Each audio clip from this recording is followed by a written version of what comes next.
The events that took place in Noah's day foreshadowed the events that are going to take place at the end of time. History is repeating itself. I'm sure the Lord looks down from heaven now. Jesus said, as it was in the days of Noah, so will it be in the days of the Son of Man. And we're seeing that in the world today. The violence in the land, the selfishness, the self-worship. They weren't paying attention, and they didn't know that the flood was going to come, despite 120 years of preaching.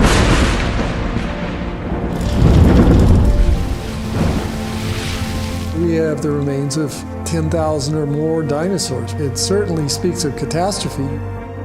The earth itself is both a record and a prophecy, warning us of another judgment still to come. But when? The judgment is that which determines who will be ready for Jesus when he comes and who will not. The everlasting gospel and the final judgment and the final choice is linked with the sanctuary message. And that no man might buy or sell, save he that had the mark.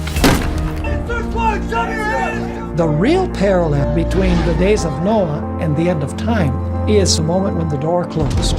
You have to choose between one or the other, so that choice will come.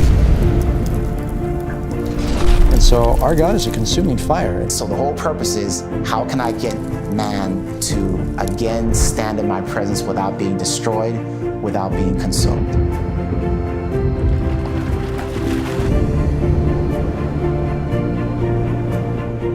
At the end of time, there are three warnings given to man that immediately precede the second coming of Christ. These warnings are given by three angels and have become known as the three angels' messages. And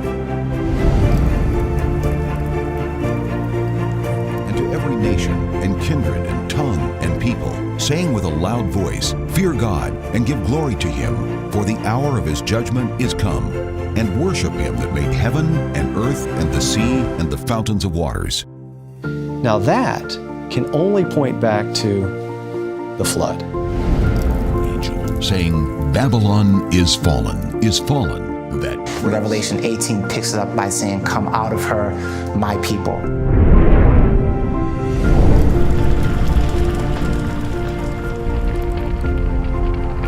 In order to go through this period of severe trial, God's people have to be sealed. How do we avoid the mark of the beast? By entering in by faith into the most holy place. And that will be the last opportunity for man to reconcile with God.